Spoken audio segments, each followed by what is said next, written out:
Good morning, my esteemed viewers. You're welcome to today's political broadcast. We have a shocking report. Federal government plans cattle breeding centers in 6 regions. I repeat, the federal government is planning cattle breeding centers in 6 regions. We have the northeast, we have the southeast, we have the northwest, we have the southwest, we have the north central, and we have the southwest. The federal government under President Bola Ahmed Tinubu is planning cattle breeding centers in the 6 geopolitical zones. I want to ask a question. What is the difference between ranching and cattle breeding centers? What is the difference? See, I tried looking at what's the difference. I become confused at every point in time. If you're watching this broadcast, please, on the comment section, what do you think is the difference between cattle breeding centers and ranching? Because I remember under Buhari, Nigerians rejected ranching in every form. Nigerians rejected water resources bill. Nigerians rejected the grazing routes and all have you, and the ranching, believing that this is for the fragment to carry land and give Fulani for free. So Tinubu's government is planning cattle breeding centers in the 6 geopolitical zones. Let's look at this report from Muhammad Idris. Now, the federal government has disclosed plans to set up cattle breeding centers in all 6 regions of the country. The Minister for State Agriculture, Dr. Aliyu Sabi Abdullahi, explained that on the second day of the citizens' government engagement and midterm assessment of the Tinubu administration, the synergy and collaboration of the Ministries of Agriculture, Environment, Water Resources, Ministry of Agriculture, Ministry of Environment, Ministry of Water Resources. Remember, under Buhari, we had grazing routes. Yes, we had the ranching. We had water resources bill. Now, synergy and collaboration between the Ministries of Agriculture, Environment, Water Resources, Livestock Development, a new ministry created by the Tinubu's administration, and the blue economy are imperative for delivering on the renewed hope agenda. So the federal government, in collaboration with these ministries, will be creating cattle breeding centers in the 6 regions. What is your take with all this? Now we know for sure that the Fulani header or the farmer header crisis or clashes has become a pain. It contributes like 30% of the insecurity we are facing in Nigeria today. And the government says that it has tried its best to mitigate and mediate between the farmer and the header. This is an example of the crisis or the clashes. I am a farmer. I have my land, my ancestral land, or maybe I bought the land or I paid for the land. On my own, I'm waiting for rainy season. Then during the season, I go up, plant my crops. I plant my crops, cash crops, so where they use, we'll go use feed ourselves and our family and sell and make money. Then somebody who is having cattle will come into my farmland and eat everything, destroy my crops. You see, there's a story that happened just recently in Gwagwalada. 31 houses were burnt. A Fulani wanted to enter into the farm of a Gwagwalada man. The man told him, "You cannot enter my farm." You see, there are so many roads there, but Fulani his own may enter person farm. The man told him, "You cannot enter my farm, my brother." The Fulani said he must enter. These are people that take laws into their hands, that the government is looking for land to give them. After threatening the government, you threaten the citizen, you threaten the landowners, you threaten indigents, you threaten the peace of people. You carry AK-47, you go around killing people. So the Gwagwalada man told them, "No, you can't enter my land." It got to a point they started fighting. Somebody wants to steal your property. Like if it's America, don't come on my property. Don't trespass on my property. Somebody wants to trespass on your property, and you tell that person not to. The person wants to forcefully trespass. You are engaged in a physical brawl. You enjoy yourselves. And at the end of the day, the Fulani man was stopped. The Fulani man could not overpower the Gwagwalada man. Instead, the Gwagwalada man self pursued him. The Fulani man, with his own injury, went to his place. His senior brother, after he told his people that this what happened, the Gwagwalada man, I think a Buhari or Gwagwalada man, was also injured though. The Fulani man, after telling his people, his brother took a machete and went to the place of the farmer and macheted somebody. After macheting the person, usually, they come in the early morning. These guys, I believe they are cowards. They cannot come broad daylight because they know that if you push back, so the best time they come to attack you, they come in the middle, early in the morning, in the dark hours, wee hours of the morning. After macheting this person, the person was taken to the hospital. At the end of the day, the person could not survive. The person could not survive. News got to the community that this person that was being macheted by this Fulani person could not survive. Dead. Youth now mobilized themselves and went to the place where these Fulanis are living. The place where they are living. And they destroyed houses. People were injured. They burned 31 houses.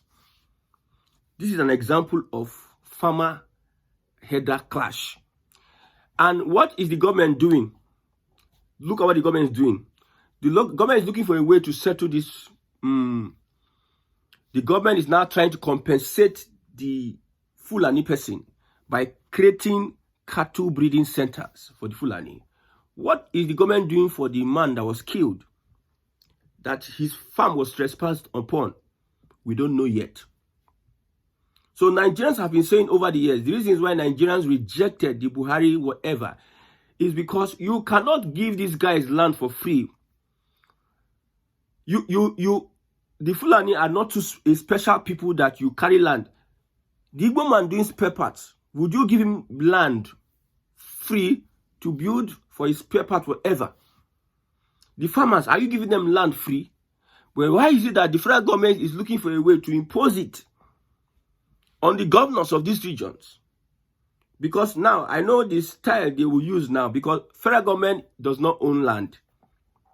Federal government, it is the state government that owns land. 36 state governors, now them own land.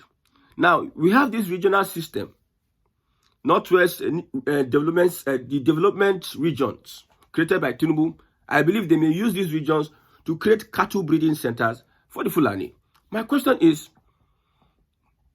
which of the states are they going to use in the regions? Because as it is, it got difficult for Southeast too. Well, it would be difficult. Because why would I say it would be difficult? Everybody has their own mindset. Has the way their perspective, the way they look at this move by the federal government. A Fulani, you give a Fulani a place to stay. Because normally, let's start with these cattle breeding centers. Are they just for anybody or the Fulani? Of course, Ogun State government has bought so many cows, and they want to compete with the North in cattle breeding.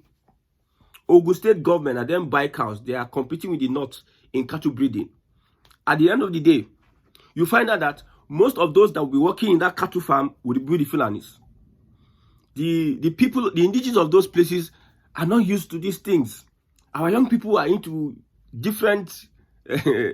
They go to school, they don't want to put their hands dirty, they are not interested in animal husbandry. The ones that are interested want to be wearing collar and tie. They are not willing to go through the rigorous of going into one place or the other. You see snakes and everything. It is the same Fulani, now them go still can't take over the industry. Even in Ogun State government, creating their own, buying their own cattle to start doing business, Ogun State government. At the long run, most of the people that will be working would be Fulanis or Northerners. If you look at Northern Nigeria, politicians mostly own cattle, and they give it to Fulanis to help them rear. Most of them, not all of them. So is it in the Southeast. So if you are telling us that these cattle breeding centers is for everybody. We know that naturally, at the end of the day, now the Fulani go take over. And wherever the Fulani is, if you create these cattle breeding centers, whenever they have a Fulani president, you will now see the true color of these people. If you give them a place to stay, there are some places they have given them to stay in northern Nigeria. A Fulani man once was telling the people of Jos in a particular community that we have come here to stay. If you do not want to live peacefully with us, we will drive you out of your own land. Somebody in your land, you are saying that we don't want you in this our land. The person is now threatening you your own land. Look how it's happening in Ilorin. We always refer to Ilorin. Although the Afonja went to Alimi and sought for his help, he never knew that he was bringing in calamity to his people. At the end of the day, Alimi and people, now they can't, they no agree come out until bloodshed revolution. Before Alimi people go come out for Kwara State, Ilorin, until bloodshed revolution. You are creating centers for this Fulani. If a Fulani wants to, anybody that is into cattle, whatever, because most governors in northern Nigeria, they are into this cattle business.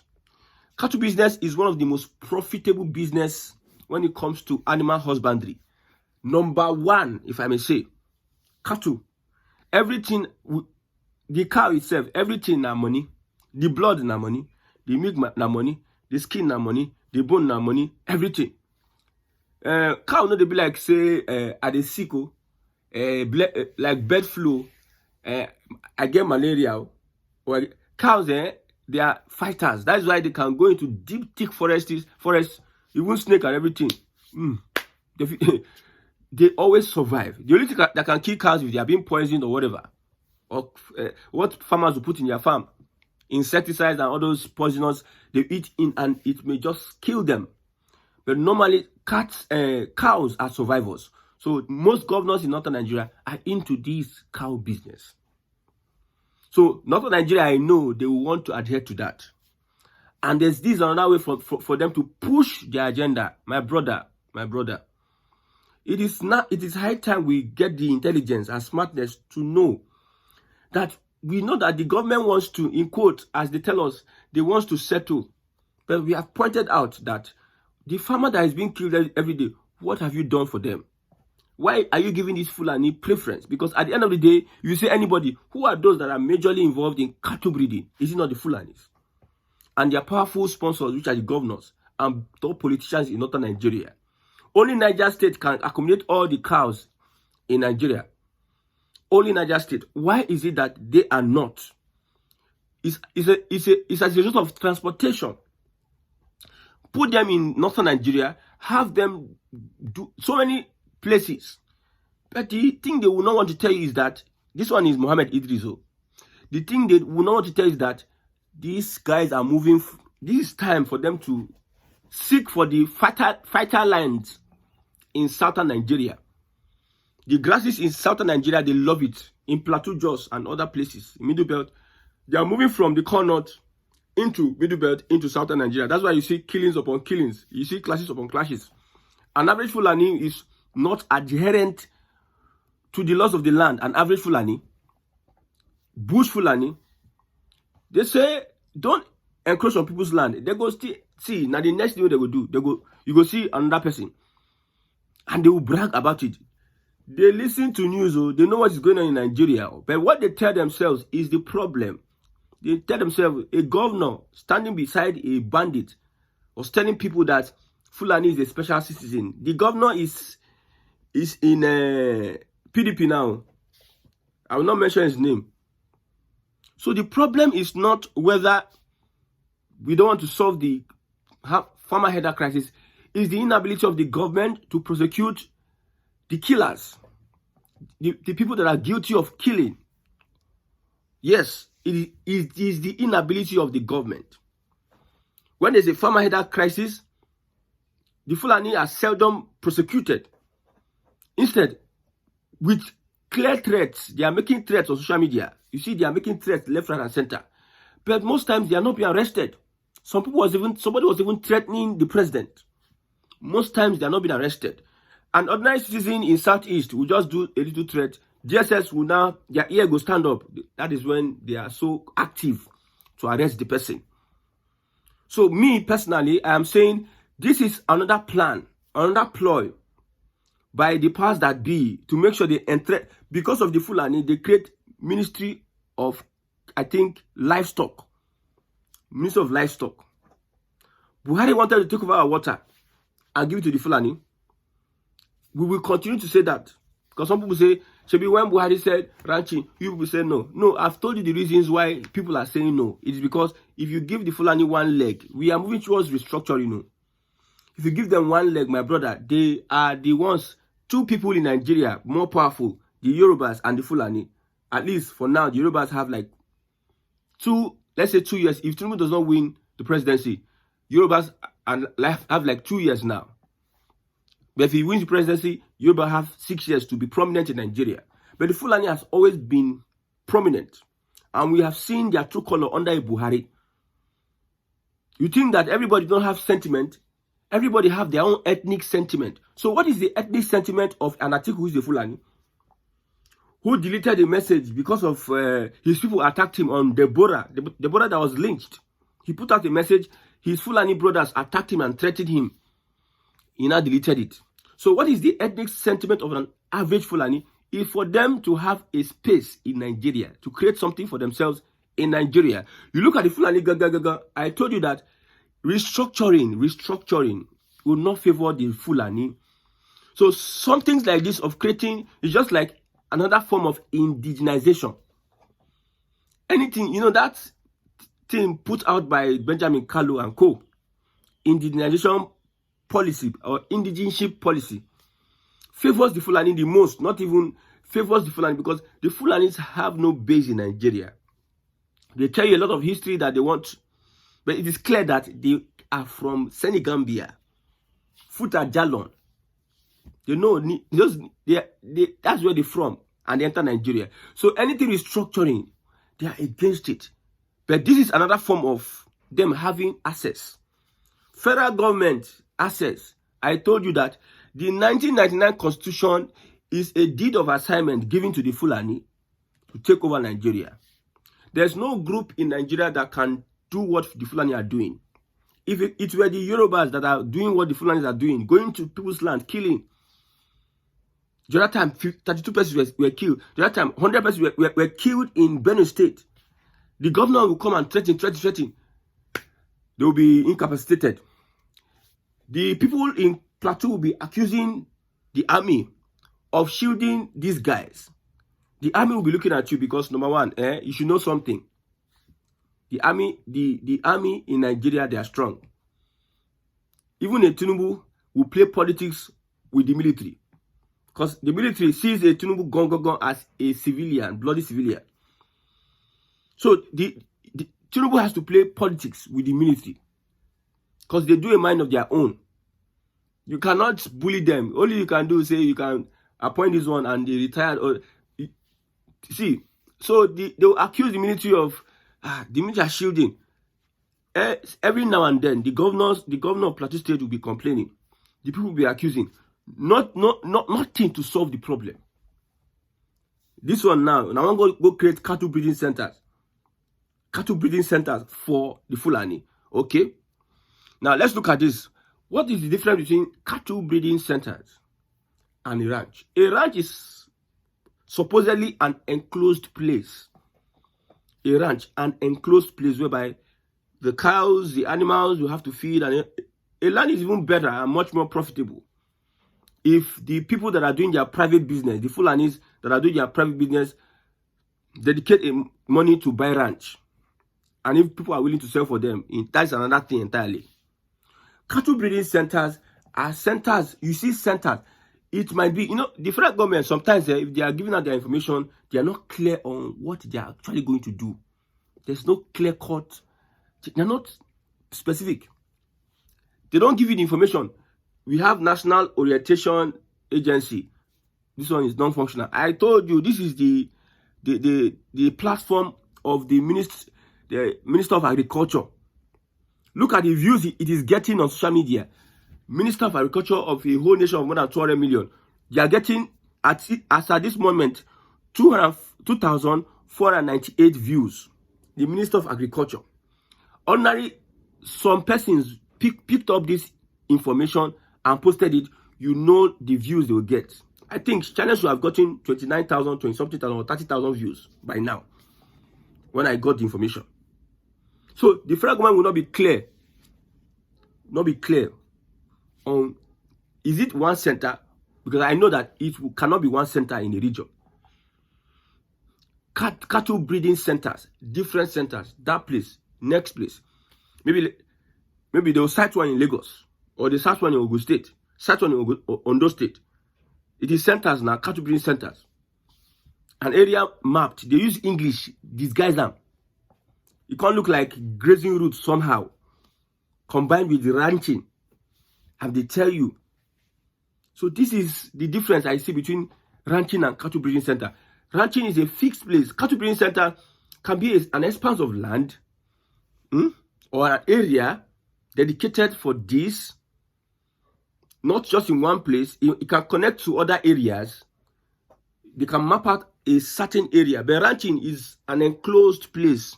You don't trespass out of that place.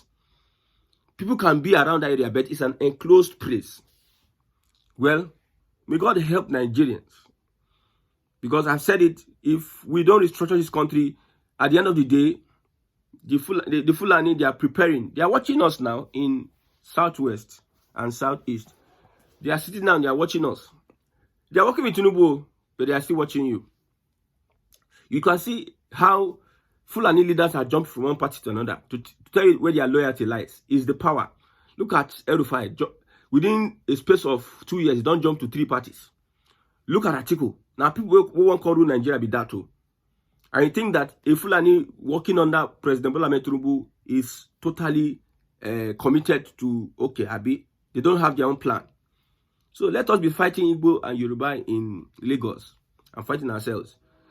So the only thing the Fulani will be okay with is that as we fight ourselves, don't tamper with what Nigeria dissolution, restructuring. It is when you involve yourself, well, let us restructure, that is when they will come. So far, you are fighting yourself and you don't tamper with their Nigeria. They are just waiting patiently for Tinubu to finish. When Tinubu finishes his own, they will enter, go continue their own. And when they come back this time, if Tinubu fails to restructure Nigeria and stop all these ethnic hatred and bigotry going on actively, then everybody will know, understand what it means that Fulani, now then get Nigeria. Now that time they will understand. May God help Nigerians.